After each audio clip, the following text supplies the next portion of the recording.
Mobile میں میرا حسین باغ نبوت کا پھول ہے، حیدر کا اس میں جان ہے، خون بطول ہے۔ شام کو 3 بجے کہیں گے چل ایکسرسائز کرو، ہاں کرے گا، شاباش۔ جب تک کہ لہذا اس نے آپ سے بیعت کا مطالبہ کیا اور بیعت نہ کرنے تربیت کا ماحول ہے، نماز شب سے لے کے رات کے ناظرین کی خدمت میں سلام و آداب، میں ہوں سعید ہاشم رضوی، آپ دیکھ رہے ہیں وائس آف بدھا۔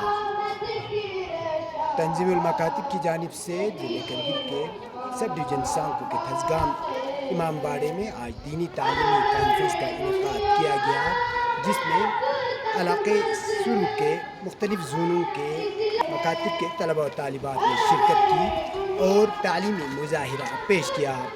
اس موقع پر لکھنؤ سے تشریف لائے ہوئے تنظیم مکاتب کے سیکرٹری حجت الاسلام والمسلمین علامہ صفی حیدر اور ان کے ساتھ علماء کرام نے بھی شرکت کی۔ اس کے علاوہ ضلع کرگل کے مقامی علماء کرام کی باری تعداد نے بھی اس دینی تعلیمی کانفرنس میں شرکت کی۔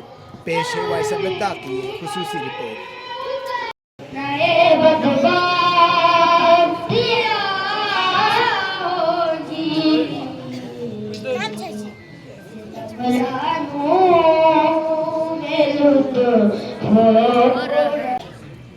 اور تمام مکتبی طالب علم السلام علیکم۔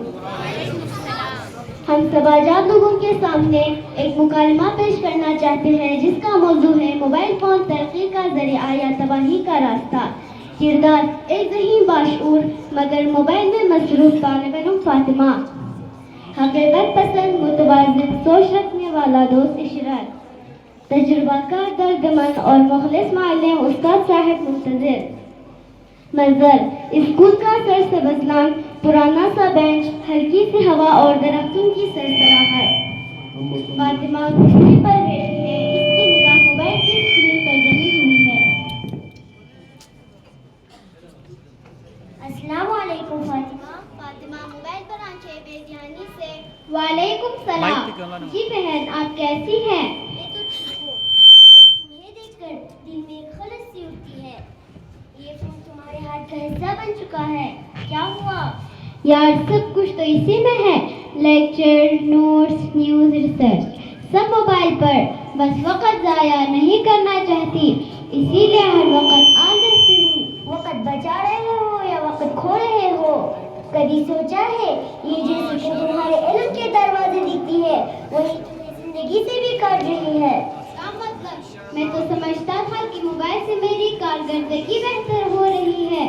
ہو سکتی تھی اگر تم اس پر قابو رکھے، مگر یوں لگتے ہیں جیسے موبائل نے تمہیں اپنے مٹھی میں قید کر رکھا ہے۔ کتنے لمحے تم نے ماں کی مسکراہٹ کو نظر انداز کی، کتنے بار آزان ہوئی اور تم بے خبر رہے، کتنے دوست تمہارے آس پاس مگر تم ایک تنہا دنیا میں قید رکھتے ہو۔ ماشاءاللہ۔ فاطمہ آہستہ سے سر جھکاتے ہوئے، ماں اکثر کہتی ہے کہ بیٹی کچھ لمحے ہمارے ساتھ بھی بیٹھا کرو، مجھے اب احساس ہو رہی ہے۔ اور یہ صرف تمہاری بات نہیں فاطمہ، ہم سب اس وبا میں مبتلا ہو چکے ہیں۔ نیندیں قربان، آنکھیں کمزور، رشتے بے رغ، عبادتیں کمزوری، کیا یہی ترقی ہے؟ لیکن بہن اگر سچ کہوں تو فائدے بھی بے شمار ہے، جیسے on line classes, Quran app, دینی لیکچرز اور مطالعے کا سامان، یہ سب کچھ تو اسی موبائل سے ممکن ہوئی ہے۔ درست فرمایا، موبائل ایک خزانہ ہے، لیکن خزانہ کے ساتھ ایک دربان بھی چاہیے جیسے سنبھالے، وقت پر کھولے اور ضرورت پر بند کرے۔ تو مطلب یہ ہے کہ موبائل میں نہیں، غلطی ہمارے رویے میں ہے۔ اگر ہم موبائل کو صحیح ڈھنگ سے استعمال نہیں کریں گے تو یہ ہمارے صرف قاتل بن سکتی ہے۔ موبائل فون کے زیادہ استعمال سے کئی لوگوں کی بینائی بھی متاثر ہوئی ہے۔ بالکل، چیزیں نعمت بنتی ہے جب وہ تمہارے اختیار میں ہو اور آزمائش بن جاتی ہے جب تم ان کے اختیار میں آ جاؤ۔ اتنے میں استاد صاحب آہستہ آہستہ قریب آتے ہیں، گفتگو سن چکے ہیں۔ السلام علیکم بچوں۔ وعلیکم السلام سر۔ اللہ تم دونوں کو سلامت رکھے، تمہارا گفتگو میرے دل کو خوشی دے گئی۔ دیکھو بیٹا، ہر دور کی ایک اپنی آزمائش ہوتی ہے۔ ہمارے دور میں تو وقت کا ضائع بے مقصد دوستوں اور کھیلوں میں ہوتا تھا، تمہارے دور میں تو یہی کردار موبائل ادا کر رہا ہے۔ یاد رکھو موبائل ایک طاقت ہے، اس سے نعمت بننا تمہارے اختیار میں ہے۔ اگر تم اسکرین سے بڑھ کر ضمیر کی روشنی کو اہمیت دو، اگر تم سوشل میڈیا میں شور کی اذان کی صدا کو سن سکو، اگر تم گھنٹوں کی اسکرولنگ کے بجائے قرآن کی چند آیت کو پڑھ سکو، اور کامیابی تمہارا قدم چومے گی۔ سر آج آپ نے میری دل کی آنکھیں کھول دی۔ میں وعدہ کرتی ہوں موبائل کو مقصد کے ساتھ استعمال کروں گی اور فضول کی اسکرین ٹائم کو کم کروں گی، اور میں بھی اپنے دوستوں کو اس پیغام کا عامل بناؤں گی۔ موبائل ہمیں کنٹرول نہ کرے، ہم اسے قابو میں رکھیں گے انشاءاللہ۔ اختتامی پیغام۔ موبائل فون ایک جادوئی کھڑکی ہے جو ہمیں دنیا سے جوڑ سکتی ہے یا ہمیں خود سے توڑ سکتی ہے۔ اعتدال، نظم و ضبط اور نیت کی پاکیزگی یہی اس ٹیکنالوجی کو کامیابی کا ذریعہ بناتے ہیں۔ روحانی باغی، جسمانی کمزوری اور ذہنی الجھنوں کی پھر میں جوڑ دیتا ہے۔ فیصلہ اب تمہارے ہاتھ میں، خادم بنو یا خود غلام بن جاؤ۔ صدر محفل، معزز سامعین اور میرے پیارے بھائی اور بہنوں، السلام علیکم۔ میں آج آپ لوگوں کے سامنے ایک تقریر پیش کرنا چاہتا ہوں جس کا موضوع ہے کربلا۔ کربلا کا نام سنتے ہی ہماری آنکھیں اشک بار، دل غم و اندوہ سے لبریز، دماغ شعور و بصیرت سے روشن ہو جاتے ہیں۔ ہمیں ایک ایسا واقعہ یاد آ جاتا ہے جو قیامت تک انسانوں کو دینداری، آزادی اور ظلم کے خلاف کھڑے ہونے کا درس دے رہا ہے، جہاں پیاسوں کی فتح اور پانی بند کرنے والوں کو شکست نصیب ہوئی، جہاں کٹے ہوئے گلوں کو کامیابی اور تلواروں کو ناکامی ملی، جہاں خون جیت گیا اور نیزے ہار گئے۔ کربلا تاریخ بشریت کا وہ ایک لوتا واقعہ ہے جہاں مذہب و ملت، رنگ و نسل، ملک و قوم اور زبان اور تہذیب کے تعصب کے بغیر ہر انسان اس کا اور اس کی عظمتوں کا اقرار کرتا ہوا نظر آتا ہے۔ دنیا کے ہر خطے میں کربلا اور امام حسین علیہ السلام کا نام بڑے احترام سے لیا جاتا ہے۔ یزید چاہتا تھا کہ اسلام کو ختم کر دے، انسانیت کو کچل دے، انسانی اقدار کو پامال کر دے۔ کے دل کے ٹکڑوں نے اپنے خون سے دشت کربلا کو گلزار کر دیا۔ ماشاءاللہ بہت ممکن ہے کسی ذہن میں سوال پیدا ہو کہ کیا ایک انسان اس قدر سخت دل، سفاک و ظالم اور ستمگر ہو سکتا ہے کہ ننھے بچوں کو بھوکا پیاسا قتل کر دے، بوڑھوں کو بے دردی سے مار ڈالے، خواتین کو تعزیانے لگائے اور بچوں کو تمانچے مارے؟ تو اس کا جواب معمار کربلا حضرت ابا عبداللہ حسین نے اسی کربلا میں دے دیا تھا۔ آپ نے فرمایا ان الناس عبید الدنیا، بڑی رکاوٹ امام حسین علیہ السلام نظر آئے، لہذا اس نے آپ سے بیعت کا مطالبہ کیا اور بیعت نہ کرنے کی صورت میں سر کاٹنے کی دھمکی دی۔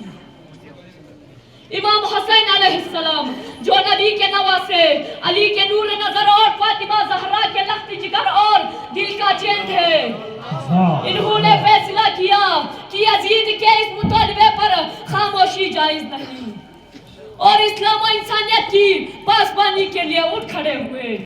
میرا حسین باغ نبوت کا پھول ہے، میرا حسین باغ نبوت کا پھول ہے، حیدر کا اس میں جان ہے، خون بطول ہے، حیدر کا اس میں جان ہے، خون بطول ہے۔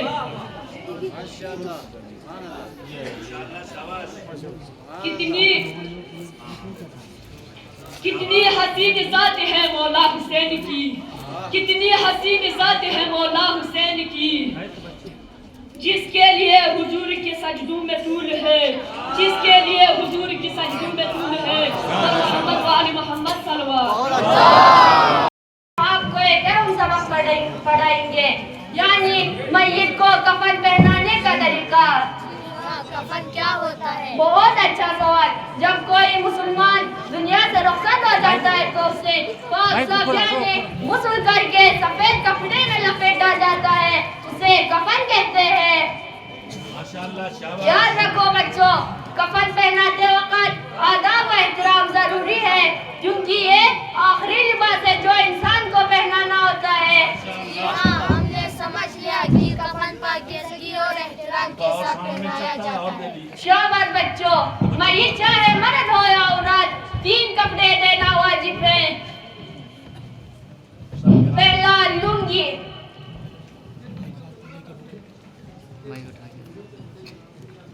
جس کو ضرورت ہے اس کو دے دی، اس کو نہیں بولنا، جس کو بولنا ہے۔ اور کس کو بولنا ہے؟ جو کمر سے پاؤں تک ہوتا ہے۔ شاباش، شاباش، اپنے باندھ کے دکھاؤ، اپنے باندھ کے دکھاؤ۔ شاباش۔ دوسرا براہن، جو کندھوں سے گھٹنوں تک ہوتا ہے۔ شاباش، شاباش بیٹے۔ تیسرے چادر،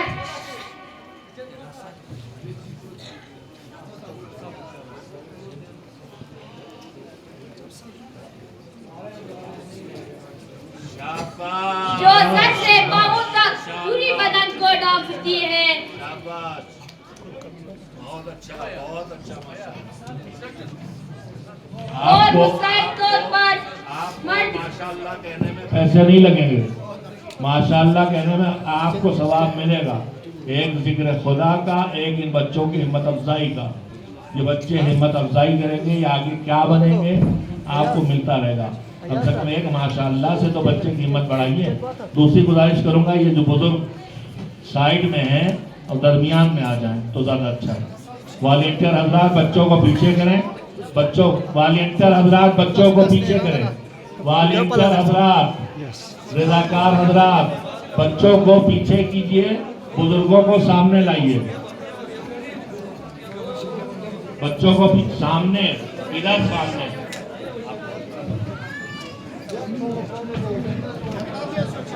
Şunu sargap derken, şunu lozum baba. Sarman anda bullaşıyor çünkü. Saatlerce sarmansa bullaşıyor. Sarmansa bullaşıyor. Şurada line pa bulgala to sarmansa bullaşıyor. Yanta sarmanla thoşa bile yanta kama bullaşıyor tika. Şu sada sigara döne yanta bullaşıyor.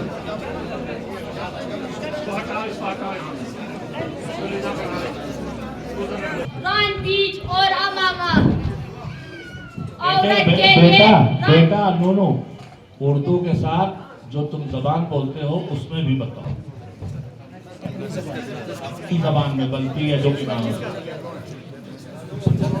عورت کے لیے ران بیچ مغنا اور سینہ بن رکھے جاتے ہیں۔ اب ہم میت کو کفن پہنانے کا عملی طریقہ دکھائیں گے۔ سب سے پہلے چادر بچھائیے، سب سے پہلے رہو بچاؤ گے ڈنڈی رس۔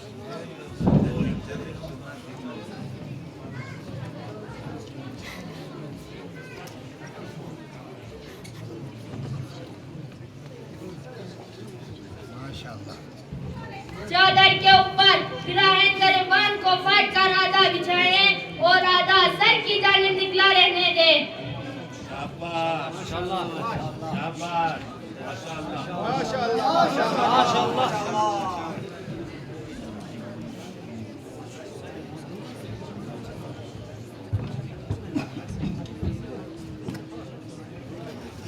پھر چادر کے آدھے نچلے حصے پر لنگی بچھائیں۔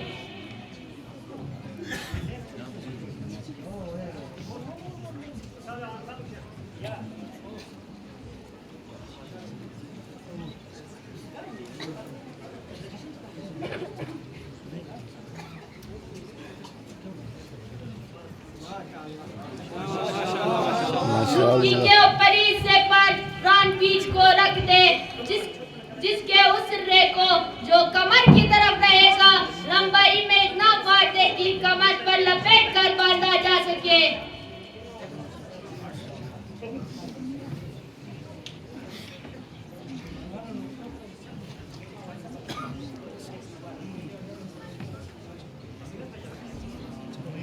اب دیں.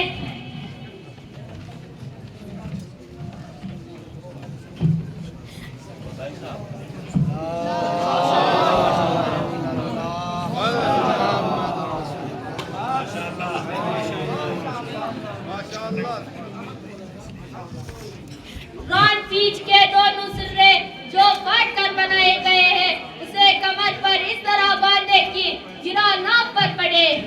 بہت اچھے طریقے سے بتا رہے ہیں. بچے کی صحت و سلامتی کے لیے صلوات.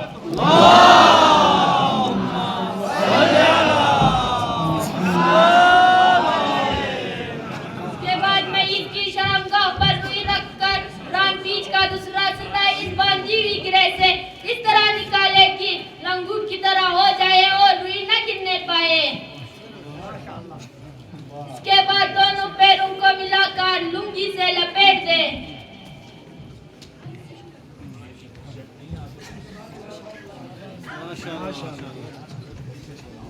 پھر ہے جو سر کی جانب نکلا ہوا ہے پہنا دے.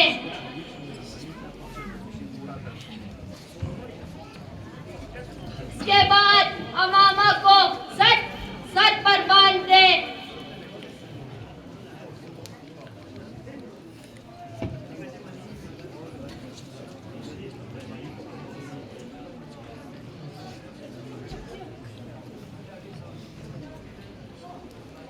اس کے بعد چادر کو دونوں طرف سے اڑا دے اور لپیٹ کر پیر کمر اور سر کے پاس باندھ دے. والسلام علیکم ورحمۃ اللہ وبرکاتہ.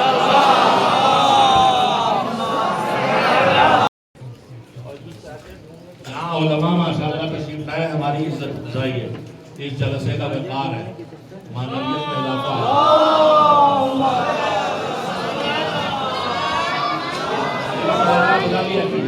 فوراً تقید کے بغیر ایک بلا لیا اگلا بٹھا لیجیے. بہترین ماشاءاللہ یہاں مظاہرے دیکھ رہے ہیں. ہم نے پہلے سے کچھ لیول بنائے ہیں. اے اور بی بہت ہیں, سی بہت کم ہیں, ڈی ہے ہی نہیں. الحمدللہ یہ محنت ہے مدرسین کی, انسپکٹران کی اور مسئول زون اور اداروں کی. بہت ترقی ہے ماشاءاللہ. بہترین مظاہرہ ظاہر ہے کہ ناظرین کی خدمت میں سلام و آداب. میں ہوں سید ہاشم رضوی. آپ دیکھ رہے ہیں مائی ساؤتھ خطاب. تنظیم مکاتب کی جانب سے سب ڈویژن کو تھزگام امام باڑے میں آج دینی تعلیمی کانفرنس کا انعقاد کیا جا رہا ہے. اس مناسبت پر مزید تفصیلات جاننے کے لیے ہمارے ساتھ موجود ہے جناب مولانا اعجاز حسین صاحب. ان سے ہم جاننا چاہیں گے کہ آج تنظیم مکاتب کے جو فعالیات ہیں لداخ میں, تو ان دنوں جو کانفرنس لداخ بھر میں منعقد کیا گیا اس بارے میں کچھ تفصیل بتائیں گے. تو بتائیں سر, تنظیم کی جانب سے کیا کیا لداخ میں ایکٹیویٹیز ہو رہی ہیں؟ اعوذ باللہ من الشیطان الرجیم. بسم اللہ الرحمن الرحیم. سب سے پہلے میں اپنے حاضرین اور سامعین کی خدمت میں سلام محبت پیش کرتا ہوں اور یہ گزارش کرتا ہوں کہ یہ وہ ادارہ ہے جو بارے تنظیم کا خلوص اور ان کی بندگیت کی بنیاد پر 11 اگست 1968 سے قائم ہو کر آج تک پوری آن بان شان کے ساتھ تعلیمات جہاں جہاں بھی شیعان حیدر کربلا یا شیعہ قوم پائی جاتی ہے وہاں ادارے تنظیم مکاتب کا وجود پایا جاتا ہے. اور اللہ کا شکر ہے کہ یوں تو تنظیم مکاتب کے خدمات پوری دنیا میں ہے, لیکن یہ جموں اینڈ کشمیر خصوصاً خطۂ لداخ میں ہمارا ہر سال پروگرام ہوتا ہے کانفرنس کا. اس بار ہم نے 14 ستمبر سے پروگرام شروع کیا ہے. پہلی کانفرنس ہماری شیجن لیہ میں ہوئی ہے اور اس کے بعد لیہ سے لے کر چتن تک ہم لوگوں نے بستیوں کا دورہ کیا. جہاں مکاتب نہیں تھے وہاں مکاتب قائم کرنے کی کوشش کی گئی, جہاں مکتب کمزور تھے اسے